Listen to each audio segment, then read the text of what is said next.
चलिए आइए आज हम लोग पढ़ने वाले हैं पार्टनरशिप। ठीक है, हम लोगों का जो पहला क्लास है वो है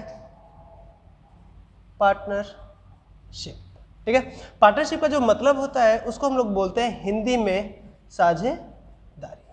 ठीक है, पार्टनरशिप को हम लोग क्या बोलते हैं? साझेदारी। इसके अगर जब डिफिनीशन की बात करें या फिर इसके अंदर की हम लोग बात करें तो इसको हम लोग बोलते हैं जब दो या दो से ज्यादा लोग मिल करके कोई भी बिजनेस, लेकिन कोई भी बिजनेस के अंदर इनलीगल नहीं, कैसा बिजनेस होना चाहिए? Legal business. ठीक है, जब दो या दो से ज्यादा लोग मिलकर के कोई भी लीगल बिजनेस जिनका मोटो क्या होना चाहिए? प्रॉफिट अर्न करना। जिनका मोटिव होना चाहिए, जिनका मोटिव प्रॉफिट अर्न करना, उसी को हम लोग बोलते हैं पार्टनरशिप। ठीक है, उसी को हम लोग क्या बोलते हैं? पार्टनरशिप। मतलब पार्टनरशिप का मतलब क्या होता है कि जब दो या दो से ज्यादा लोग मिल करके कोई भी लीगल बिजनेस जिनका मोटो प्रॉफिट अर्न करता होता है उसी को हम लोग बोलते हैं पार्टनरशिप। ठीक है, इसके अंदर अगर जो हम लोग बात कर रहे हैं लीगल बिजनेस होना चाहिए, ठीक है, इनलीगल नहीं। ये नहीं कि चलो भैया हम लोग यहाँ पे अफीम की खेती कर ले या फिर कोई चरस गांजा अफीम लगा ले या फिर कहीं से स्मगलिंग वगैरह कर ले, नहीं, स्मगलिंग वगैरह इसमें नहीं आता। लीगल बिजनेस का मतलब क्या हो गया कि वो चीज़ें जिसके लिए गवर्नमेंट हमको अप्रूव करती है, गवर्नमेंट हमको लाइसेंस देती है, या फिर वो चीज़ें जो प्रोहिबिटेड नहीं है, वो हमारा बिजनेस के अंदर होना चाहिए। दूसरा मोटिव जो है वो मेरा प्रॉफिट अर्न करना होना चाहिए कि हम प्रॉफिट कमाएं। ये नहीं कि चलो आ जाओ हम लोग करते हैं social welfare, social welfare, social welfare को इसके अंदर हम लोग नहीं लेते हैं। हम लोग यहाँ पे कोई समाज सेवा करने, समाज सेवा नहीं करना है। मेरा जो मोटो होना चाहिए वो क्या होना चाहिए? प्रॉफिट अर्न करना। ठीक, जब दो या दो से ज्यादा लोग मिलकर के कोई भी लीगल बिजनेस करते हैं जिनका मोटिव प्रॉफिट अर्न करता हो उसी को हम लोग बोलते हैं पार्टनरशिप। ठीक है, जिसका मोटो क्या होता है? प्रॉफिट अर्न करना होना चाहिए, समाज सेवा नहीं। ठीक है, तो यहाँ पे जो हम लोग बात कर रहे हैं कि दो या दो से ज्यादा लोग, ठीक है, तो यहाँ पे जो डिफिनेशन के अंदर या फिर जो हम लोग बात करते हैं तो मिनिमम नंबर मेरे कितने होने चाहिए? मिनिमम नंबर होने चाहिए दो लोगों को, टू पार्टनर्स। ठीक है, दो पार्टनर्स। ठीक, अगर जो हम लोग दो पार्टनर्स की बात कर रहे हैं या फिर मिनिमम नंबर्स मेरे दो पार्टनर्स की हम लोग बात कर रहे हैं तो यहाँ पे बात उठता है पार्टनर। अब ये पार्टनर क्या है या फिर पार्टनर्स क्या है? ठीक है, तो पार्टनर की अगर हम बात करते हैं तो एक चीज का ध्यान दो,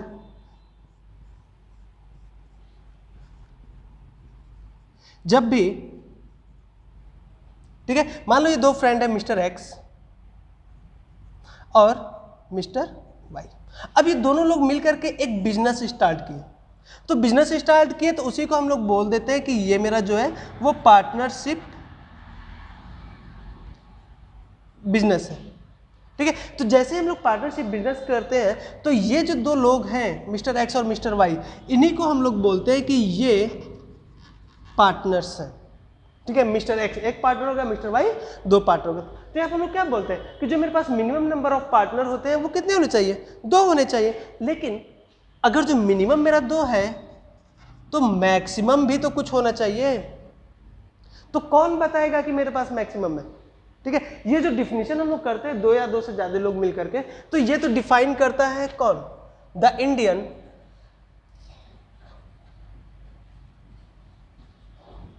पार्टनरशिप एक्ट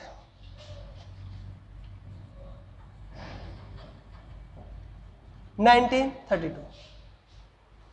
ठीक है, इंडियन पार्टनरशिप एक्ट 1932 हमसे बोलता है कि आपके पास कम से कम दो लोग होने चाहिए। क्या ये इंडियन पार्टनरशिप एक्ट हमको मैक्सिमम नंबर ऑफ पार्टनर बोलता है? नहीं, मैक्सिमम नंबर ऑफ पार्टनर हमको इंडियन पार्टनरशिप एक्ट नहीं बोलता है। वो कौन हमसे बोलता है? मैक्सिमम नंबर्स के लिए हमसे बोलता है द इंडियन कंपनीज एक्ट 2013।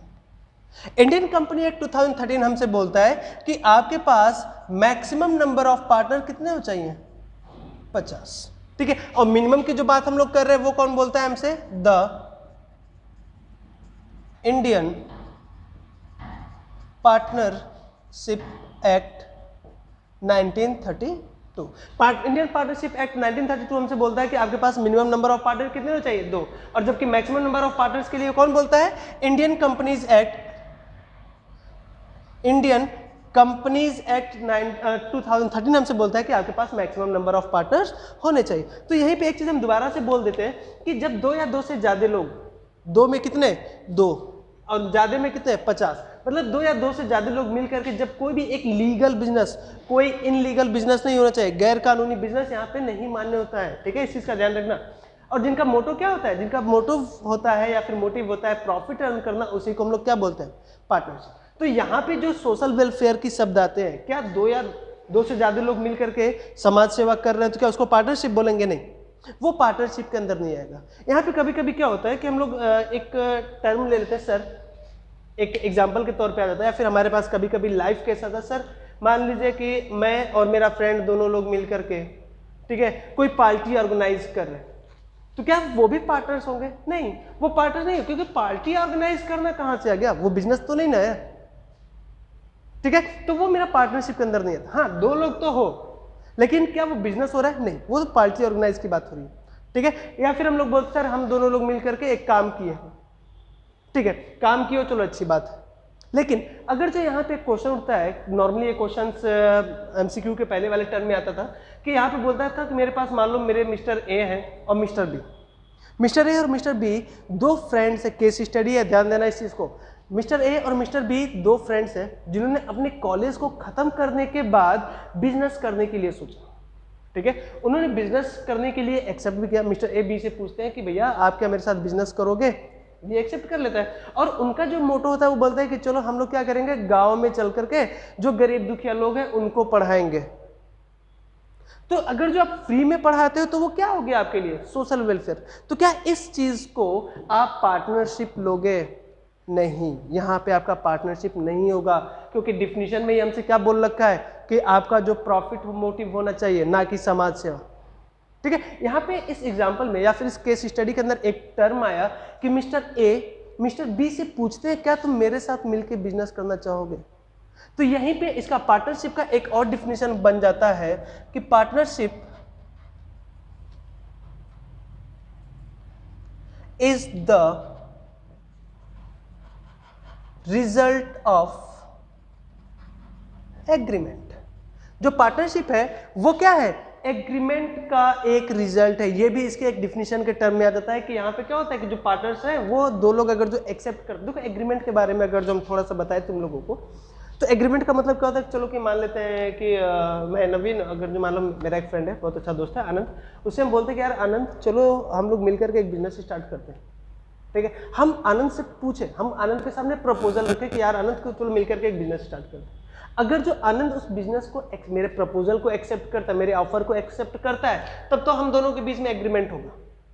लेकिन अगर जो उसने मेरे ऑफर को ही डिनाई कर दिया, मना कर दिया, तो वो एग्रीमेंट तो बनेगा नहीं, वो स्टार्टिंग में ही खत्म हो गया, ठीक। तो यहाँ पे हम लोग जो बात करते हैं एग्रीमेंट का, और एग्रीमेंट में अंदर हम लोग कैसे लेते हैं, अगर जो हम लोग कोई भी चीज रखते हैं कि जैसे मान लो हम आनंद से बोलें कि यार आनंद चलो हम मेरे साथ मिलकर के बिजनेस करो, तो जाहिर सी बात है आनंद कुछ ना कुछ टर्म एंड कंडीशन रखेगा। तो एग्रीमेंट के अंदर हमेशा टर्म एंड कंडीशंस होता है। और सबसे बड़ी चीज, जो एग्रीमेंट है वो हम लोग ओरल भी कर सकते हैं और रिटेन भी कर सकते हैं, ठीक है। जो हम लोगों का एग्रीमेंट होता है वो ओरली भी कर सकते हैं और रिटेन भी कर सकते हैं। और दूसरी चीज, एग्रीमेंट के अंदर हम लोगों का टर्म और कंडीशन भी आता है, इस चीज को ध्यान रखना। तो यहाँ पर हम लोग बोल सकते हैं कि partnership is the result of agreement, ठीक है, और एग्रीमेंट रिटेन और ओरल भी होना चाहिए। क्लियर ये बात, इसमें कोई दिक्कत नहीं होना चाहिए, ठीक है। चलो आ जाओ आगे हम लोग देखते हैं। मेरा मिनिमम हो गया, मैक्सिमम हो गया, ठीक है। जब यहाँ पे हम लोग बात कर रहे हैं कि आपको इंडियन कंपनी एक्ट के अंदर अगर जो हमसे इसके डिफिनेशन के लिए बोलता है, ठीक है, या फिर अगर जो हम यहाँ पे डिफिनेशंस की बात करते हैं, अच्छा ठीक है, डिफिनेशन को छोड़ो, सबसे पहले यहाँ पे एमसीक्यू के कुछ क्वेश्चंस देख लेते हैं। एमसीक्यू के अंदर हमारा क्वेश्चंस बन जाता है कि how many number of minimum number of partners कितने होने चाहिए। तुम्हारा एमसीक्यू के अंदर 1 नंबर का क्वेश्चन बन जाता है कि मिनिमम नंबर ऑफ पार्टनर कितने होने चाहिए, 2, 4, 6, 1। तो जो आंसर होगा कितना हो जाएगा, 2, ठीक है। उनका मोटो क्या होना चाहिए, प्रॉफिट अर्न करना हमेशा। ये एमसीक्यू के एक नंबर के क्वेश्चंस हैं, इस चीज पे ध्यान देना, ठीक है। इसीलिए इस चीज पे हम ज्यादा फोकस कर रहे हैं। ध्यान दो दोबारा से कि मेरे पास मिनिमम नंबर ऑफ पार्टनर 2 होने चाहिए। कौन डिफाइन करता है, Indian companies act. Maximum number of partners कितने होने चाहिए, 50। कौन डिफाइन करता है, कंपनीज एक्ट 2013, ठीक है। जो पार्टनरशिप है वो रिजल्ट होता है किसका, एग्रीमेंट का। और एग्रीमेंट कितने टाइप के होते हैं, 2 टाइप के, एक रिटन भी हो सकता है और ओरल भी हो सकता है, ठीक है। अब अगर जब हम लोग यहाँ पे रिटन या फिर ओरल एग्रीमेंट की बात करते हैं तो इस चीज का ध्यान रखना कि एग्रीमेंट के अंदर हमेशा टर्म और कंडीशंस होते हैं, ठीक है।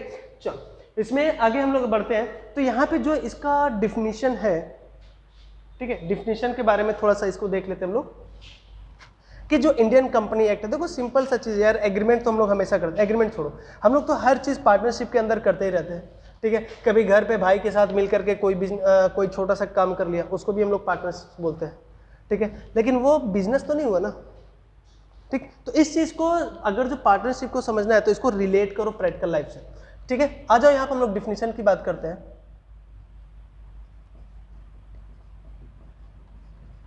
डिफिनीशन ऑफ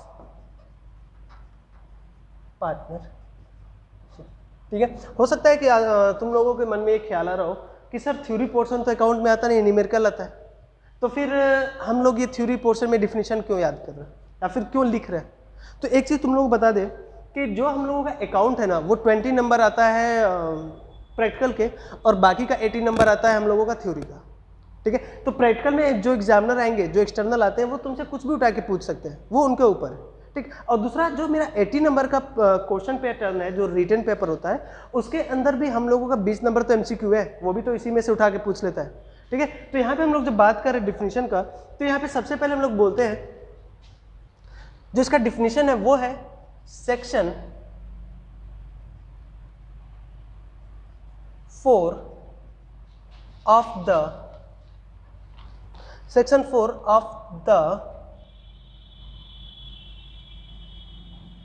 इंडियन पार्टनरशिप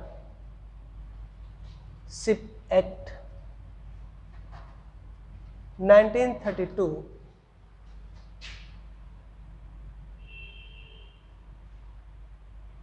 ठीक है। 1932 डिफाइन पार्टनरशिप एज फॉलोज। ये हमसे बोलता है कि इसके अंदर जो डिफिनीशंस की बात हो रही है वो हमसे बोलता है कि partnership is the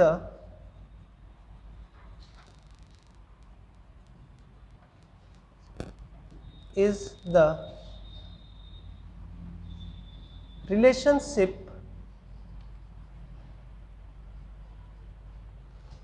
partnership is the relationship between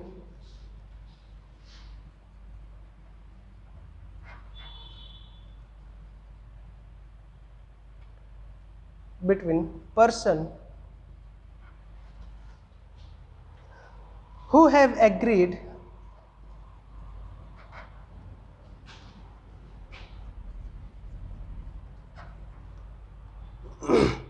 to share the profit, ठीक है। चलो यहाँ पे हम लोग बात कर रहे थे पार्टनरशिप की डिफिनीशन की। तो जो पार्टनरशिप का डिफिनीशन होता है वो हमसे क्या बोलता है, section 4 of the Indian partnership act 1932 define partnership as follows. वो हमसे क्या बोलता है कि पार्टनरशिप इज, सॉरी यहाँ पे मिस्टेक हो गया, partnership is the relationship between persons who have agreed to share the profits of a business carried on by all or any of them acting for all, ठीक है। तो इस definition के अंदर ही हमारे पास 2 क्वेश्चन राइज हो गए एमसीक्यू का या फिर जो एक्सटर्नल पूछते हैं, वो हमसे क्या बोलता है कि पार्टनरशिप एक्ट, सॉरी जो पार्टनरशिप बिजनेस है वो किस एक्ट के अकॉर्डिंग डिफाइंड है। तो हम लोग क्या बोलते हैं, सेक्शन 4 इंडियन पार्टनरशिप एक्ट 1932 के अकॉर्डिंग, ठीक है।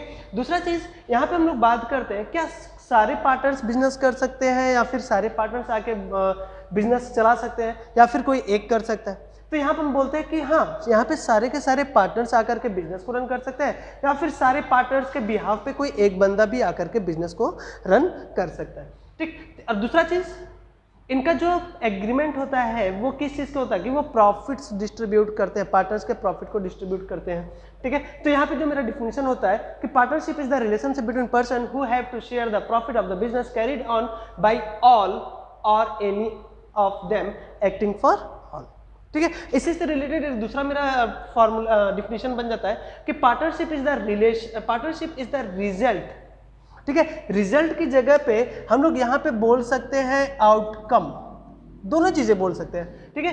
पार्टनरशिप इज द रिजल्ट या फिर आउटकम ऑफ द एग्रीमेंट, कि एक एग्रीमेंट का जो आउटकम या फिर जो रिजल्ट निकल के आता है उसको भी हम लोग पार्टनरशिप बोलते हैं। क्लियर हुआ, ठीक है। इसमें किसी का कोई दिक्कत नहीं। चलो आगे चलते हैं। ये तो हो गया था मेरा कि पार्टनरशिप का क्या डिफिनीशन है, ठीक है, क्या एग्रीमेंट्स है। इसके बाद हम लोग इसका देख लेते हैं फीचर्स, ठीक है। फीचर्स की अगर जो हम लोग बात करें तो देखो ये नॉर्मल सा थ्योरी पोर्शन हम लोगों के अकाउंट में सिर्फ इतना है कि जो जब 20 नंबर के लिए एक्सटर्नल आए, ठीक है, और दूसरा जो एमसीक्यू है वो पोर्शंस हमारा इसके अंदर कवर हो जाए, क्योंकि दोनों जरूरी है। मेरा एमसीक्यू के क्वेश्चंस भी जरूरी है और दूसरा जो हम लोगों के पास जो एक्सटर्नल आएंगे जो क्वेरी करेंगे वो भी जरूरी है, ठीक है। तो यहाँ पे हम लोग बात कर लेते हैं मेन फीचर्स की, मेन फीचर्स, ठीक है। तो main features of partnership,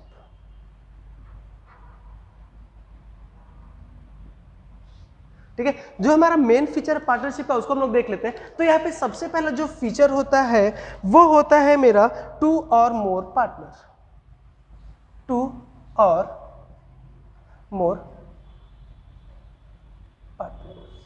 partners बोल लो या फिर पर्सन्स बोल लो, बात एक ही है,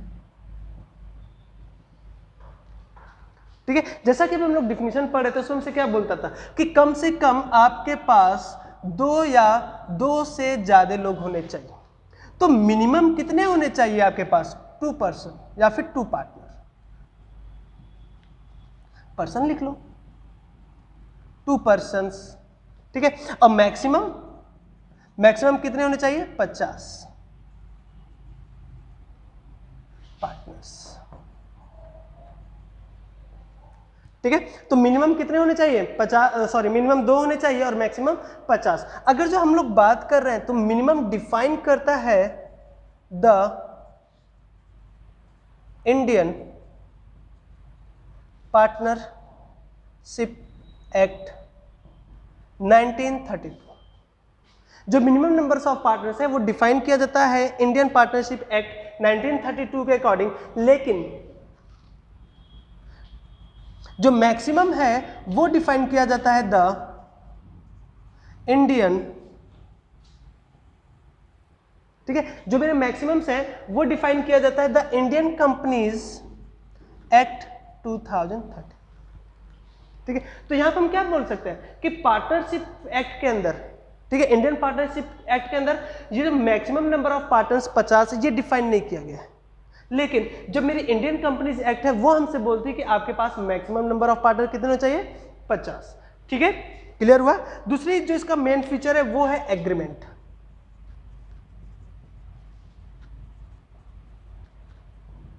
जो मेन फीचर है दूसरा वो हो जाता है मेरा एग्रीमेंट। मतलब क्या कि जो पार्टनरशिप है, जो अभी हम लोग थोड़ी देर पहले जो डिफिनेशन देखे थे उसमें क्या बोले थे कि पार्टनरशिप इज द रिजल्ट या फिर आउटकम ऑफ द एग्रीमेंट। तो जो एग्रीमेंट होता है वो नॉर्मली लेकर के आता है टर्म एंड कंडीशंस, ठीक है। तो यहाँ पे हम लोग बात करते हैं एग्रीमेंट, ठीक है। अब ये जो एग्रीमेंट है, एग्रीमेंट भी 2 टाइप्स के हो सकते हैं, 2 टाइप्स। हम लोग 2 टाइप से एग्रीमेंट कर सकते हैं। पहला होता है ओरल एग्रीमेंट और दूसरा होता है मेरा रिटन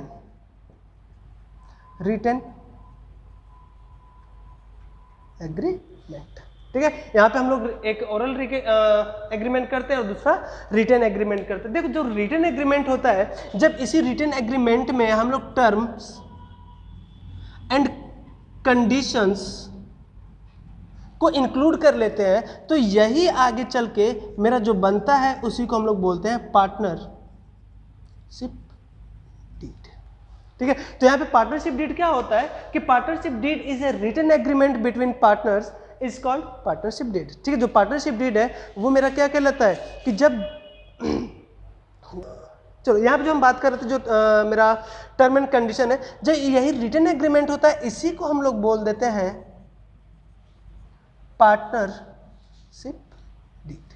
तो पार्टनरशिप डीड मेरा क्या होता है कि पार्टनरशिप डीड जो रिटन एग्रीमेंट होता है, जब टर्म एंड कंडीशन के साथ इंक्लूड हो जाता है, तो उसी को हम लोग बोलते हैं पार्टनरशिप डीड। अब पार्टनरशिप डीड के अंदर हम लोग क्या डिफाइन करते हैं, ठीक है, या फिर जो पार्टनरशिप डीड जो रिटन फॉर्म में होता है उसके अंदर हम लोग क्या लिखते हैं। तो यहाँ पे थोड़ा सा तुम लोगों को ऐसे समाज सेवा टाइप में बता देते हैं कि जो एग्रीमेंट होता है पार्टनरशिप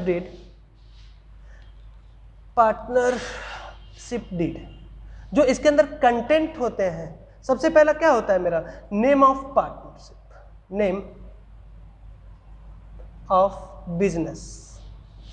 इसके अंदर मेरा बिजनेस का नेम होता है। दूसरा हो जाता है एड्रेस ऑफ बिजनेस। थर्ड हो जाता है हम लोगों का नेम ऑफ पार्टनर्स। फोर्थ हो जाता है हम लोगों का addresses of partners, address of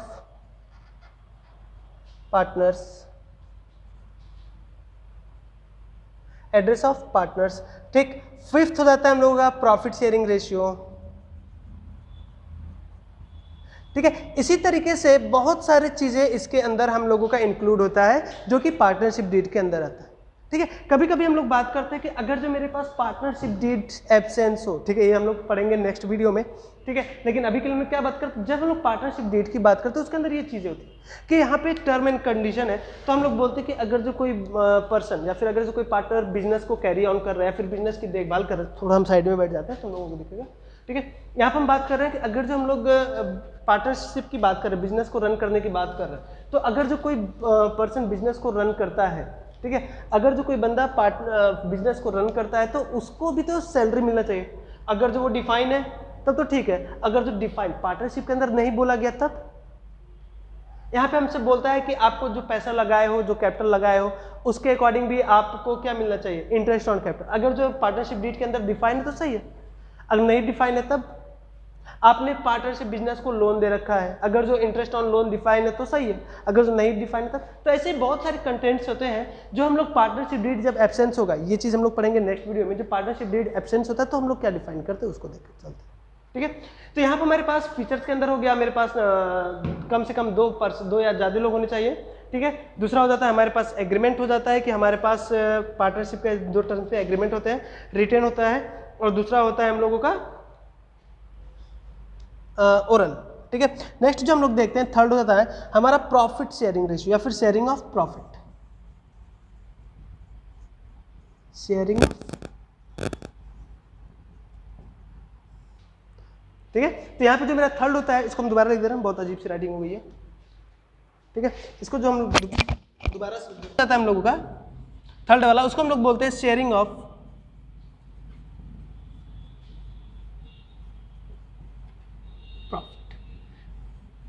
sharing of profit का मतलब कि अगर जो हमारे बिजनेस का प्रॉफिट हो रहा है या फिर जो लॉस भी प्रॉफिट जो हो रहा है उसको हमको किस रेशियो में बांटना चाहिए, कैसे बांटना चाहिए, कैपिटल के रेशियो में जितना पैसा लगाए उसमें बांटना चाहिए, या बराबर बांटना चाहिए, या फिर किसी और तरीके से बांटना चाहिए, उसको हम लोग इसके अंदर डिफाइन करते हैं, ठीक है। तो ये तीन हुआ, आगे हम लोग इसमें देख लेते हैं।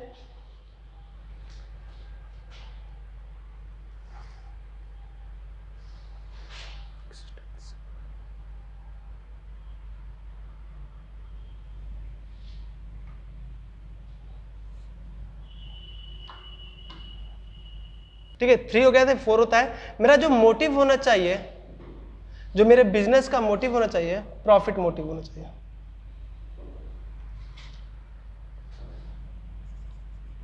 एग्जिस्टेंस ऑफ बिजनेस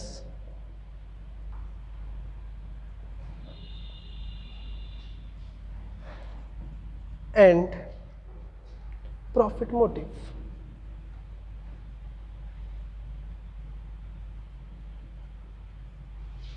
ठीक है। मतलब जो हम लोग बिजनेस कर रहे हैं वो एग्जिस्ट होना चाहिए, हवा हवाई बिजनेस नहीं, वरना वो स्कैम हो जाएगा, जेल वोल चले जाओगे तो फिर मत बोलना कि सर नहीं बताए थे, ठीक है। तो यहाँ पर हम लोग क्या बात कर रहे हैं कि जो आपका बिजनेस होना चाहिए वो कैसा होना चाहिए, एग्जिस्ट, एक्चुअल में एग्जिस्ट होना चाहिए, सिर्फ पेपर वर्क से काम नहीं चलेगा बच्चा, ठीक है, ध्यान दो।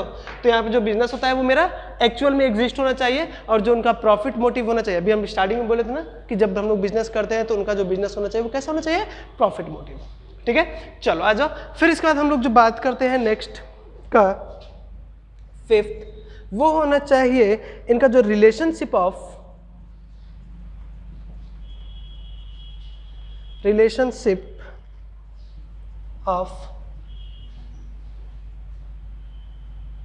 Principal and agent.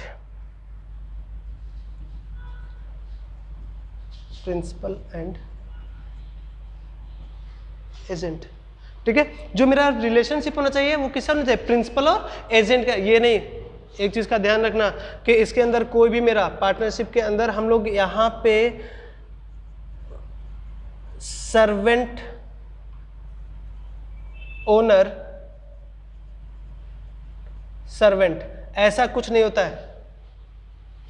इसके अंदर हम लोग बात करते हैं हमेशा प्रिंसिपल एंड एजेंट की। ठीक है, यहाँ पे कोई भी मालिक या फिर कोई नौकर नहीं होता है। यहाँ पे हम लोग बात करते हैं हमेशा वही बंदा मेरा प्रिंसिपल है और वही बंदा मेरा एजेंट। अगर सपोज करो कि मेरा बिजनेस है, मान लो हम और तुम मिलकर के बिजनेस कर पार्टनरशिप में, ठीक है, तो हम ही वहां के एजेंट हुए और हम ही वहां के कौन हो गए, प्रिंसिपल हो गए। तुम भी वहां के एजेंट हो गए, तुम भी वहां के प्रिंसिपल हो गए। तो यहाँ पे हम लोगों का ये सेम रहता है कि एजेंट और प्रिंसिपल का रिलेशन होता है। ठीक है, फिर यहाँ पे हम लोग बात कर लेते हैं। ठीक है, यहाँ पे तो हम लोगों ने दिखा दिया कि मेरा प्रॉफिट मोटिव होना चाहिए और दूसरा हो गया हम लोगों का क्या होना। अब यहाँ पे हम लोग नेक्स्ट देखते हैं, इसमें आ जाता है मेरा business carried on by all और any of them acting for all। मतलब कि या तो सारे के सारे लोग मिलकर के बिजनेस करें या तो फिर उनमें से कोई एक लोग ही आकर के उस बिजनेस को रन कर सके। ठीक है, नेक्स्ट जो आ जाता है हम लोगों का 7th पोर्शन, वो हो जाता है नो। देखो ये पॉइंट इंपॉर्टेंट है 7th वाला, no separate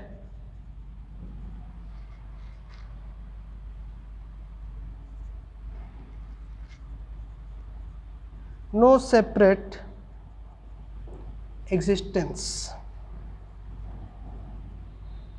no separate existence, देखो नो सेपरेट एग्जिस्टेंस का मतलब क्या है कि यहां पे जो बिजनेस है एंड पार्टनर्स, दोनों के बीच में कोई एग्जिस्टेंस नहीं है, दोनों सेम है। तो यहां पे एक क्वेश्चन बन जाता है हम लोगों का कि क्या पार्टनरशिप के अंदर सेपरेट लीगल एंटिटी। देखो ये जो 7th पॉइंट है ना हम लोगों का, नो सेपरेट एग्जिस्टेंस, ये एक्चुअल में हमसे बोल रखा है कि आपका हम लोगों ने 11th में एक पोर्शन देखा होगा सेपरेट लीगल एंटिटी कॉन्सेप्ट का। ठीक है, तो ये सेपरेट लीगल एंटिटी कॉन्सेप्ट हमसे क्या बोलता था कि बिजनेस और बिजनेसमैन दोनों दो लोग, लेकिन पार्टनरशिप के अंदर बिजनेस ही वो बिजनेसमैन दोनों सेम माना जाता है। तो यहाँ पे separate legal entity concept exist नहीं करता है। इस चीज को ध्यान हम लोगों ने देख लिया, इसमें किसी का कोई दिक्कत। हाँ, अभी हम बात कर रहे थे अगर जो किसी को कोई प्रॉब्लम होगा तो आप लोग हमको कमेंट बॉक्स में कमेंट कर सकते हैं। ठीक है, चलिए यहां तक कोई प्रॉब्लम नहीं है किसी का, तो इसको हम लोग दोबारा से एक रिकॉल कर लेते हैं, एक छोटा सा शॉर्ट में इसका समरी देख लेते हैं। हम लोग बात कर रहे थे पार्टनरशिप का, तो अभी तक की क्लास में जो हम लोगों ने किया है, चलिए अभी हम लोग बात कर रहे थे इसका। अब यहाँ पे हम लोग देख लेते हैं ना कि अभी तक जो हम लोग पढ़े हैं वो कहाँ से स्टार्ट होता है कि पार्टनरशिप की जो बात कर रहे थे, तो पार्टनरशिप डिफाइन किया गया है सेक्शन 4 इंडियन पार्टनरशिप एक्ट 1932 के अकॉर्डिंग। ठीक है, इसमें हमसे क्या बोलता है कि जहां पे दो या दो से ज्यादा लोग मिल करके कोई भी एक लीगल बिजनेस करते हैं जिनका मोटिव प्रॉफिट अर्न करना होता है, उसी को हम लोग बोलते हैं पार्टनरशिप फॉर्म। ठीक है, दूसरा अगर जो इसके हम लोग डिफिनीशन की बात करते हैं तो डिफिनीशन में हम लोग क्या बोलते हैं कि जहां पे दो या दो से मतलब पार्टनरशिप एक ऐसा रिलेशन है लोगों का कि जिसके अंदर लोग अपने प्रॉफिट को एग्री करते हैं कि वो अपने बिजनेस के प्रॉफिट को शेयर करेंगे। ठीक है, जो कि बिजनेस चलाया जाएगा सभी के द्वारा या फिर उनमें से किसी एक के द्वारा, मतलब या तो सारे के सारे पार्टनर्स मिलकर के बिजनेस करे या फिर उन सारे पार्टनर्स के बिहाफ पे मिलकर के कोई एक पर्सन बिजनेस को रन करता है। ठीक है, इसी के आगे लेने पे हम लोग बात करते हैं कि जब हम लोग एग्रीमेंट की बात कर रहे हैं, ठीक है, क्योंकि पार्टनरशिप तो ऐसा होगी नहीं, इसके लिए कम से कम दो लोगों का होना जरूरी है। सपोज करो कि मैं और तुम दोनों लोग मिलकर के बिजनेस स्टार्ट कर रहे हैं, तो आकर के हम बोलते हैं कि चलो यार एक काम करते हैं, हम लोग मिल करके बिजनेस स्टार्ट करते हैं। तो यहाँ पे हम तुमसे आके पूछ रहे हैं, उसी चीज को बोलते हैं ऑफर या फिर प्रपोजल। तो जैसे तुम मेरे को एक्सेप्ट करोगे, मेरे प्रपोजल को एक्सेप्ट करोगे, एग्रीमेंट हो जाएगा। तो यहाँ पे हम लोग बोलते हैं कि पार्टनरशिप इज द रिजल्ट या फिर आउटकम ऑफ द एग्रीमेंट। अब यहाँ पे जो एग्रीमेंट होता है वो दो टाइप का होता है, या तो एक रिटन होता है, दूसरा होता है ओरल। रिटन के अंदर हम लोग जब टर्म और कंडीशन को इंक्लूड कर लेते हैं तो वही मेरा पार्टनरशिप डीड बन जाता है, जिसके अंदर ये सारे के सारे टर्म आते हैं कि मेरा name of partners, name of business, business के जो एड्रेस है वो, पार्टनर्स का नाम, पार्टनर्स का एड्रेस, सो ऑन, और भी चीजें इसके अंदर आती हैं। ठीक है, अगर जो इसके हम लोग फीचर्स की बात करें तो डिफिनीशन से ही हम लोग काट छाट के फीचर्स बनाते हैं। ठीक, तो अभी तो मेरे पास जो पहला फीचर था उसमें हम लोग बात कर रहे थे कि मेरे पास 2 या फिर मोर पर्सन होने चाहिए, 2 या 2 से ज्यादा लोग होना चाहिए। फिर उसके बाद हम लोगों ने बात किया था कि हमारा जो प्रॉफिट होता है, प्रॉफिट शेयरिंग होना चाहिए। ठीक है, हमारा मोटो प्रॉफिट अर्न करना होना चाहिए, हमारा बिजनेस एक्चुअल में एग्जिस्ट करना चाहिए। ठीक है, हमारे जो पार्टनर्स हैं, ठीक है, या तो सारे के सारे आकर के बिजनेस करें या तो फिर हम अकेले आकर के बिजनेस करें। तो ये सारे के सारे चीजें उसके फीचर्स के अंदर आ जाती हैं। इसमें ध्यान देने वाली बात यह है कि कुछ की पॉइंट्स है, जैसे minimum number of partner 2, maximum number of partner 2। Maximum number of partner कौन डिफाइन करता है? The Indian companies act. दोबारा बोले, द इंडियन कंपनीज एक्ट 2013, ना कि पार्टनर्स कैपिटल, सॉरी, ना तो पार्टनरशिप एक्ट 1932। ठीक है, मिनिमम नंबर 2 डिफाइन करता है। मिनिमम नंबर ऑफ पार्टनर्स कौन डिफाइन करता है? The Indian partnership act. Maximum number जो कि 50 है कौन डिफाइन करता है? The Indian companies act. ठीक है, यहाँ पे आने के बाद हम लोग क्या देखते हैं कि मेरे पास मैक्सिमम और मिनिमम हो गया। एग्रीमेंट हमारा रिटन या ओरल हो सकता है। ठीक, बाकी की सारी जो चीजें हम लोगों ने पार्टनरशिप डीड के अंदर देख लिया। अगर जो मेरा पार्टनरशिप डीड कुछ चीजों को लेकर के साइलेंट है तो उसको हम लोग अपने नेक्स्ट वीडियो के अंदर देखा जाएगा। ठीक है, तो आज के लिए हम अपने वीडियोस को, अपने क्लास को आज यहीं पे खत्म करते हैं। पार्टनरशिप फंडामेंटल का जो पहला क्लास था आज हम यहीं खत्म करते हैं। बाकी इस चीज को हम लोग नेक्स्ट क्लास में देखा जाएगा। आप लोगों का जो भी सजेशंस हो या फिर जो भी आपके प्रॉब्लम्स हो वो आप हमको कमेंट बॉक्स पे लिख सकते हैं। बाकी आज के लिए इतना ही, थैंक यू।